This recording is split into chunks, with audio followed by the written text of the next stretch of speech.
Hi, Daniel with DanielParsonsMinistry.com. Today's Life Journal Bible reading plans for the 17th of April. We'll cover 1 Samuel chapter 19, 1 Chronicles chapter 7, and Psalm 59 in the Old Testament, and we'll read Matthew chapter 4 in the New Testament. The New King James Version of the Bible, Saul persecutes David, 1 Samuel chapter 19. Now Saul spoke to Jonathan his son and to all his servants that they should kill David. But Jonathan, Saul's son, delighted greatly in David. So Jonathan told David, saying, My father Saul seeks to kill you. Therefore, please be on your guard until morning and stay in a secret place and hide. And I will go out and stand beside my father in the field where you are, and I will speak with my father about you. Then what I observe I will tell you. Thus Jonathan spoke well of David to Saul his father, and said to him, Let not the king sin against his servant, against David, because he has not sinned against you, and because his works have been very good toward you. For he took his life in his hands and killed the Philistine, and the Lord brought about a great deliverance for all Israel. You saw it and rejoiced. Why then will you sin against innocent blood to kill David without a cause? So Saul heeded the voice of Jonathan, and Saul swore, As the Lord lives, he shall not be killed. Then Jonathan called David, and Jonathan told him all these things. So Jonathan brought David to Saul, and he was in his presence as in times past. And there was war again, and David went out and fought with the Philistines and struck them with a mighty blow, and they fled from him. Now the distressing spirit from the Lord came upon Saul as he sat in his house with a spear in his hand. And David was playing music with his hand. Then Saul sought to pin David to the wall with a spear, but he slipped away from Saul's presence, and he drove the spear into the wall. So David fled and escaped that night. Saul also sent messengers to David's house to watch him and to kill him in the morning. And Michal, David's wife, told him, saying, If you do not save your life tonight, tomorrow you will be killed. So Michal let David down through a window, and he went and fled and escaped. And Michal took an image and laid it in the bed, put a cover of goat's hair for his head, and covered it with clothes. So when Saul sent messengers to take David, she said, He is sick. Then Saul sent the messengers back to see David, saying, Bring him up to me in the bed, that I may kill him. And when the messengers had come in, there was the image in the bed with a cover of goat's hair for his head. And Saul said to Michal, Why have you deceived me like this, and sent my enemy away so that he has escaped? And Michal answered Saul. He said to me, Let me go. Why should I kill you? So David fled and escaped, and went to Samuel at Ramah, and told him all that Saul had done to him. And he and Samuel went and stayed in Naioth. Now it was told Saul, saying, Take note, David is at Naioth in Ramah. Then Saul sent messengers to take David, and when they saw the group of prophets prophesying, and Samuel standing as leader over them, the Spirit of God came upon the messengers of Saul, and they also prophesied. And when Saul was told, he sent other messengers, and they prophesied likewise. Then Saul sent messengers again the third time, and they prophesied also. Then he also went to Ramah and came to the great well that is at Seku. So he asked and said, Where are Samuel and David? And someone said, Indeed, they are at Naioth in Ramah. So he went there to Naioth in Ramah. Then the Spirit of God was upon him also, and he went on and prophesied until he came to Naioth in Ramah. And he also stripped off his clothes and prophesied before Samuel in like manner, and lay down naked all that day and all that night. Therefore they say, Is Saul also among the prophets? Now it's time for 1 Chronicles chapter 7. As I pull that up, we go through the Old Testament once in a year and the New Testament twice in a year. So 1 Chronicles 7. The family of Issachar. The sons of Issachar were Tola, Pua, Jashub, and Shimron, four in all. The sons of Tola were Uzi, Rephi, Jeriel, Shammai, Gypsum, and Shimuel, heads of their father's house. The sons of Tola were mighty men of valor in their generations. Their number in the days of David was 22,600. The son of Uzi was Izrahiah, and the sons of Izrahiah were Michael, Obadiah, Joel, and Ishiah. All five of them were chief men, and with them, by their generations, according to their fathers' houses, were 36,000 troops ready for war. for they had many wives and sons. Now their brethren among all the families of Issachar were mighty men of valor, listed by their genealogies, 87,000 in all. The family of Benjamin. The sons of Benjamin were Bela, Besher, and Jediel, 3 in all. The sons of Bela were Esbon, Uzi, Uziel, Jeremoth, and Eri, 5 in all. They were heads of their fathers' houses, and they were listed by their genealogies, 22,034 mighty men of valor. The sons of Besher were Zemariah, Joash, Eliezer, Elionai, Omri, Jeremoth, Abijah, Anathoth, and Alameth. All these are the sons of Besher, and they were recorded by genealogy according to their generations, heads of their fathers' houses, 20,200 mighty men of valor. The son of Jediel was Bilhan, and the sons of Bilhan were Jush, Benjamin, Ehud, Chinanath, Zethan, Tharshish, and Ahishahar. All these sons of Jediel were heads of their fathers' houses. There were 17,200 mighty men of valor fit to go out for war and battle. Shupam and Hupam were the sons of Ir, and Husham was the son of Aher. The family of Naphtali. The sons of Naphtali were Jaziel, Guni, Jezer, and Shalom, the sons of Bilhah. The family of Manasseh, west. The descendants of Manasseh, his Syrian concubine, bore him Machir, the father of Gilead, the father of Azriel. Machir took as his wife the sister of Hupam and Shupam, whose name was Machah. The name of Gilead's grandson was Zelophehad, but Zelophehad begot only daughters. Maachah, the wife of Machir, bore a son, and she called his name Peres. The name of his brother was Sheresh, and his sons were Ulam and Rakem. The son of Ulam was Bedan. These were the descendants of Gilead, the son of Machir, the son of Manasseh. His sister Hameleketh bore Ishdad, Abiezer, and Mala. And the sons of Shemida were Ahin, Shechem, Likhi, and Aniam. The family of Ephraim, the sons of Ephraim were Shuth, Helah, Bered his son, Tahath his son, Eladah his son, Tahath his son, Zabad his son, Shuth Helah his son, and Ezer and Eliab.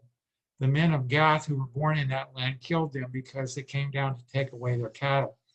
Then Ephraim, their father, mourned many days, and his brethren came to comfort him.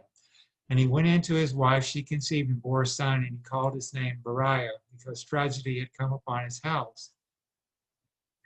Now his daughter was Shirah, who built lower and upper Beth Horon and Uzan, Shirah, and Rephath was his son, as well as Resheph and Telah his son, Tahan his son, Ladan his son, Amihud his son, Elishama his son, Nun his son, and Joshua his son.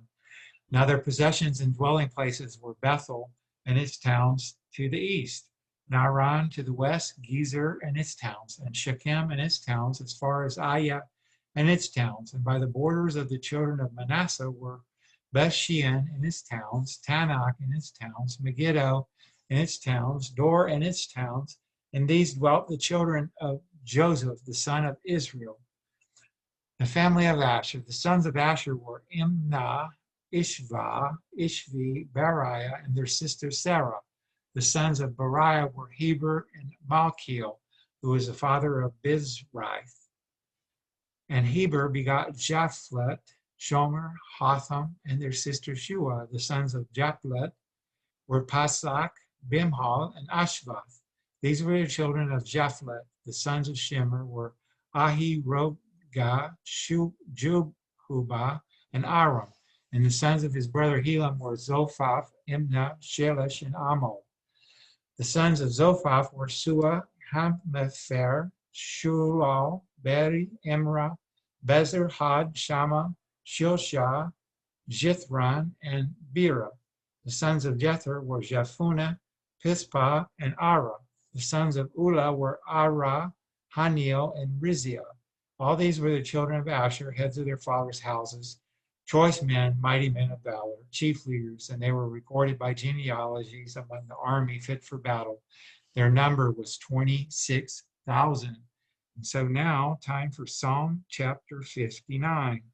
And as I pull that up, we've got hundreds of spiritual messages at danielparsonsministry.com.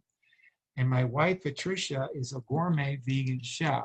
She's got hundreds of delicious, healthy recipes on the Healthy Living tab at danielparsonsministry.com.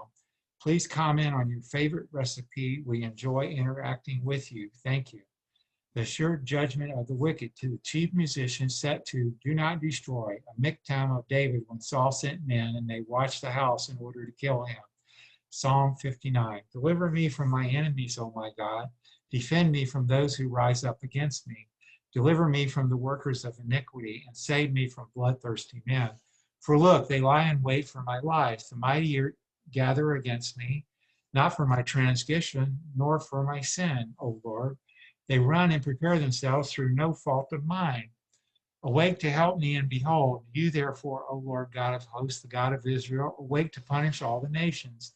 Do not be merciful to any wicked transgressors. Selah, at evening they return, they growl like a dog, and go all around the city. Indeed, they belch with their mouth.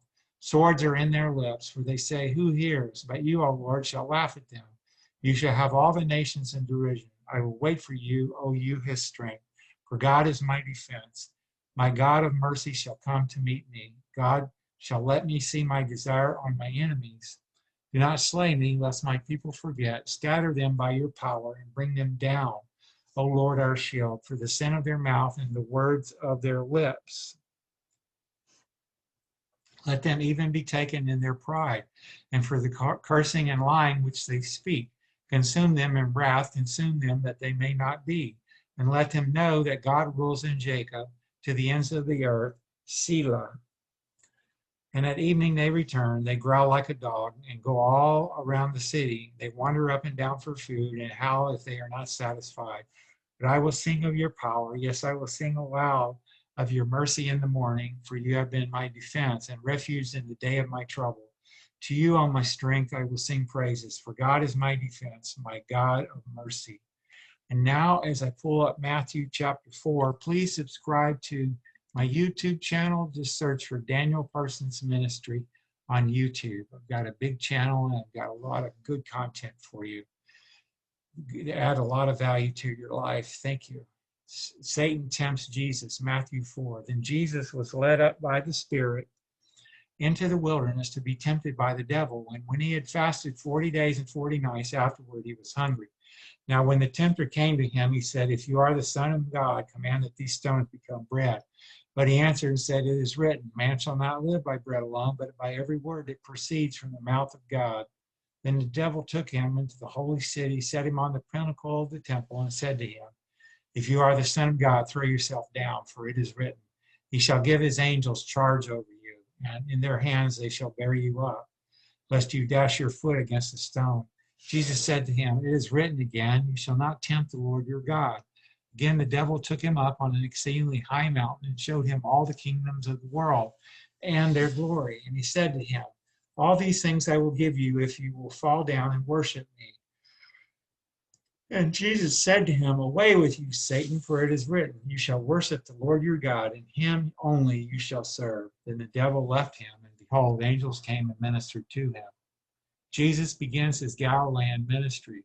Now, when Jesus heard that John had been put in prison, he departed to Galilee.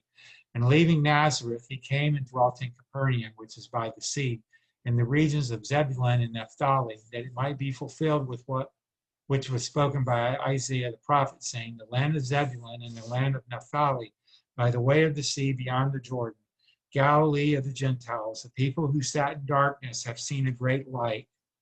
And upon those who sat in the region and shadow of death, light has dawned. From that time, Jesus began to preach and to say, repent, for the kingdom of heaven is at hand. 4 fishermen called as disciples. And Jesus, walking by the Sea of Galilee, saw 2 brothers, Simon called Peter and Andrew his brother, casting a net into the sea, for they were fishermen. Then he said to them, follow me, and I will make you fishers of men. They immediately left their nets and followed him.